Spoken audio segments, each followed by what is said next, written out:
اور یہ آدم کا بیٹا وہ کہتا ہے زمانہ برباد ہو گیا ہے، زمانہ خراب ہو گیا ہے، آج زمانہ ہی ایسا آ گیا ہے۔ اللہ کریم نے اس مسئلے کو امت کے سامنے اس انداز میں رکھا کہ جو ایسا کہتا ہے در حقیقت وہ اپنے رب کو ایذا دے رہا ہے۔ لا تسبوا الدہر،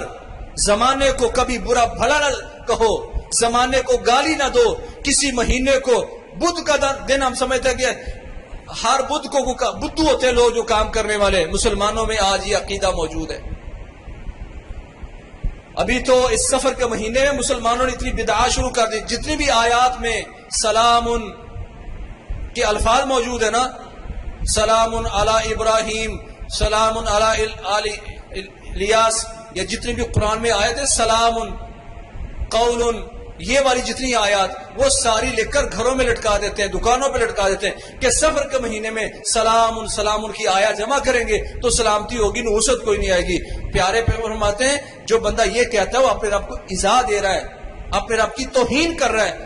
سفر بھی اللہ کے ہاتھ میں ہے، کوئی اس میں مسئلہ نہیں جو مسلمانوں نے آج اس کو منحوس سمجھ لیا ہے۔ اللہ کریم فرماتے ہیں کہ میرے نبی ان کی تربیت کیسے کرنی ہے، قل لن یصیبنا الا ما كتب اللہ لنا، میرے نبی ان کو کہہ دو کہ ہمیں وہ تکلیف پہنچے گی جو آپ نے لکھی ہے، جو نہیں لکھی ساری امت بے جمع ہو جائے نہیں کر سکتی۔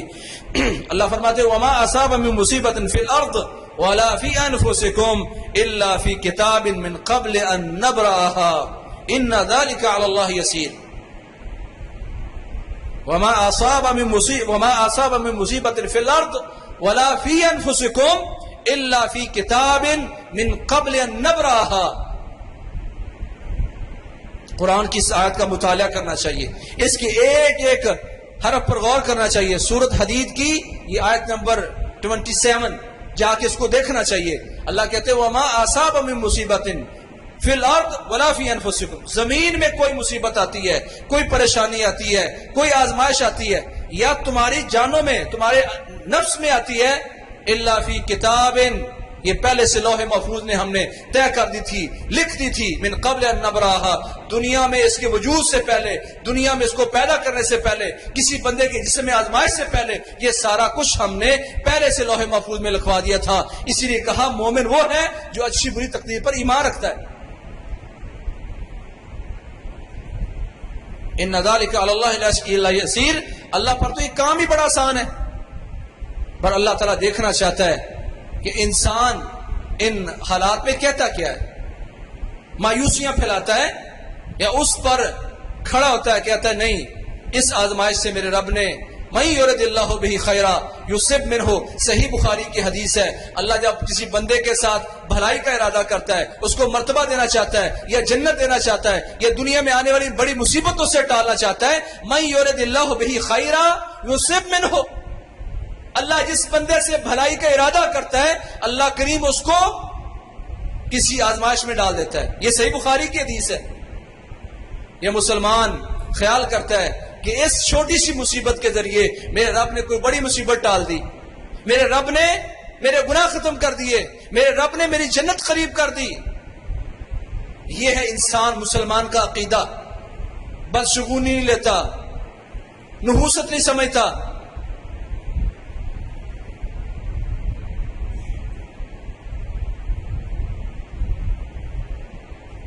اسی طرح قرآن مجید میں اللہ فرماتے ہیں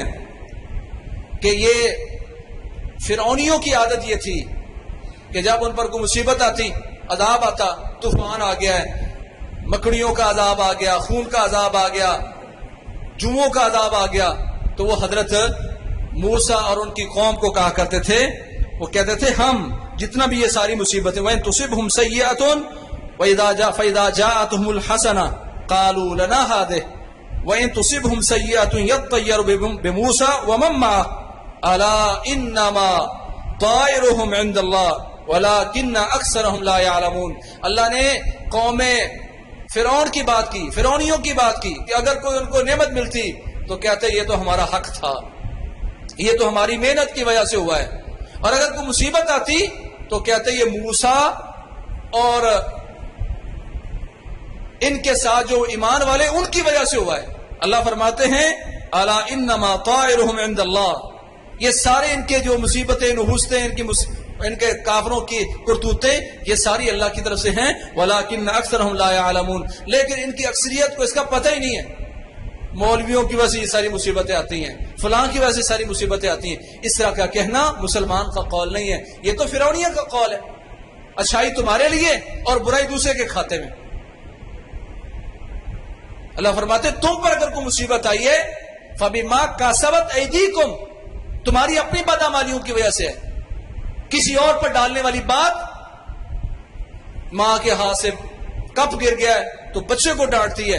کہ تو نے مجھے متوجہ کر دیا تو ہو گیا۔ بھائی یہ چھوٹی چھوٹی چیزیں عقیدے کی اصلاح کی چیزیں ہیں جو تمہارے مقدر میں ہے،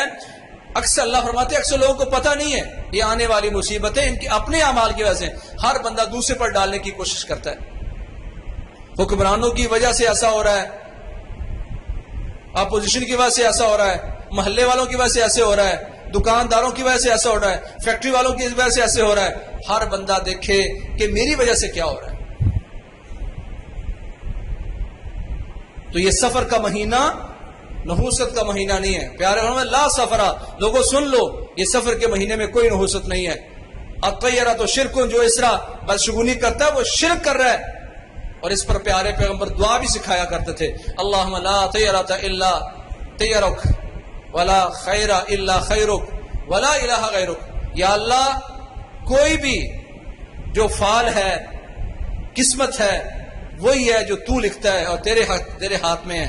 اور یا اللہ کوئی خیر نہیں ہے پر خیر وہ جو تو دیتا ہے، خیر بھی تیرے ہاتھ میں، خیر کا مالک بھی تو ہے اور کسی کی قسمت بھی تو بناتا ہے، ولا الہ غیرک، اور یا اللہ جو لوگ اس طرح نحوستوں کے ذہن بنا کے بدشگونی کے ذہن بنا کے کسی اور کو غیر بنائے بیٹھے ہیں، ہم یہ کہتے ہیں ولا الہ غیرک، یا اللہ تیرے علاوہ معبود کوئی نہیں، سارا کچھ تو ہی کرنے والا ہے۔ اپنے بچوں کو یہ دعا سکھائیں، اللہم لا طیر الا طیرک ولا خیر الا خیرک ولا الہ غیرک، یا اللہ کوئی نحوست، کوئی بدشگونی، کوئی فعل نہیں ہے، وہی ہے جو تو قسمت میں لکھتا ہے، کوئی خیر نہیں ہے مگر وہ خیر ہے جس کو تو خیر بنائے جو تیرے ہاتھ میں ہے، خیر کا مالک بھی تو ہے، ولا الہ غیرک۔ اور جو لوگ بدشگونیاں کرتے ہیں، کالیاں ہانڈیاں اپنے چھتوں پر رکھ کر، اچھی کوٹھی کے کنارے پر رکھ کر، اچھی گاڑی کے ساتھ جوتا باندھ کر، کسی گائے کے گلے میں وہ ٹوٹا ہوا جوتا پہنا کر، کالی بلی گزر گئی ہے کام نہیں کرنا، سفر کے مہینے میں کوئی کاروبار نہیں شروع کرنا، سفر کے مہینے میں شادیاں نہیں کرنا، یہ ساری باتیں کہا ولا الہ غیرک، مسلمانوں کہو کوئی بدشگونی نہیں ہے، تو ہی معبود ہے، تیرے علاوہ کسی چیز کو معبود نہیں سمجھتے۔ آج یہ کالی بلیوں کو طاقتور سمجھنے والے، آج یہ ٹوٹے ہوئے جوتوں کو طاقتور سمجھنے والے، وہ کالی ہانڈیوں کو طاقتور سمجھنے والا مسلمان اپنے رب کی طاقت کو سمجھ نہیں پایا ہوا، ما قدر اللہ حق قدرہ۔ تو خلاصہ کلام یہ ہے کہ رسول اللہ صلی اللہ علیہ وسلم نے بہت سارے کام اس سفر کے مہینے میں کیے، شادیاں آپ نے اس حضرت خدیجہ سے شادی سفر کے مہینے میں کی، حضرت عائشہ سے شادی سفر کے مہینے میں کی، حضرت صفیہ سے شادی سفر کے مہینے میں کی، رسول اللہ صلی اللہ علیہ وسلم نے خیبر کو فتح کیا، یہودیوں کو فتح کیا تو یہ سفر کا مہینہ تھا، غزوہ بیر معونہ بھی سفر میں ہوا، لشکر اسامہ کی روانگی بھی سفر میں ہوئی، کسرا کو توڑا تو وہ بھی سفر میں تھا، پاکستان کی بنیاد بننے والا وہ قرارداد جو پاکستان میں منظور ہوئی، قرارداد پاکستان، وہ بھی سفر میں، اور ایٹمی دھماکہ بھی سفر میں، آپ ایٹمی قوت بنے سفر میں، یہ سارے بڑے بڑے کام سفر میں ہوئے ہیں۔ پھر یہ منحوس کیسے ہو گیا؟ پھر پیارے پیغمبر نے ہر چیز پر مہر لگا کے کہا لا سفرا، مسلمانوں عقیدہ بنا لو سفر میں کوئی نحوست نہیں ہے، جیسے باقی دن بابرکت ہیں یہ بھی بابرکت ہے۔ اسی لیے ہمارے بڑے بڑے علماء نے اور بڑے لوگوں نے جو بات کی تو سفر کے ساتھ المظفر لکھ کر امت کو ایک درس دیا ہے، سفر کے ساتھ کوئی اخبار اٹھائیں اس کے ساتھ آپ کو لکھا ملے گا سفر المظفر، کسی سے جا کے پوچھے المظفر کا معنی کیا ہے؟ المظفر کا معنی ہے جس میں کامیابیاں، جس میں نصرتیں اللہ نے پیدا کی ہیں۔ کہنے کو تو میں کہتا ہوں سفر المظفر ہے، پر عقیدہ اس کے بالکل الٹ ہے۔ اللہ کریم ہمیں اصلاح کرنے کی توفیق فرمائے، اپنی بھی اپنی اولاد کی، مسلمانوں کے عقیدوں کی۔ تو یہ سفر کے مہینے میں کوئی مایوسی نہیں ہونی چاہیے، سب کو کھلے دل سے اللہ تعالیٰ کی رحمت کی امید دلائیں، کیونکہ پیارے پیغمبر نے فرمایا جو بڑے بڑے گناہ ہیں، کبیرہ گناہ ہیں، ان میں ایک شرک ہے، اور دوسرا اللہ کی رحمت سے، اللہ کے فضل سے مایوس ہونا اور اللہ کی رحمت سے نا امید ہونا، یہ بھی کبیرہ گناہوں میں ہے۔ اللہ کے نبی فرماتے ہیں اللہ کریم ہنس پڑتا ہے اپنے بندوں کی اس مایوسی سے کہ جب اللہ تعالیٰ ان کے حالات کو بدلنے کے بالکل قریب ہوتا ہے، یہ مایوس ہو کے بیٹھتا ہے، تو اللہ اس پر ہنس پڑتے ہیں کہ یہ کیسا بندہ ہے، میں اس کے حالات کو بدلنے والا ہوں اور بدلنے ہی والا ہوں کہ یہ بندہ نا امید ہو کے بیٹھا ہے۔ سو نا امیدی کوئی نہیں۔ سفر کا مہینہ بھی مظفر ہے، کامیابی اس میں ڈالی گئی ہیں۔ اللہ ہمیں عقیدے کی اصلاح کرنے کی توفیق نصیب فرمائے۔ وَأَقُولُ قَوْلِي هَذَا وَأَسْتَغْفِرُ لِي وَلَكُمْ سُبْحَانَكَ اللَّهُمَّ وَبِحَمْدِكَ أَشْهَدُ أَن لَّا إِلَهَ إِلَّا أَنتَ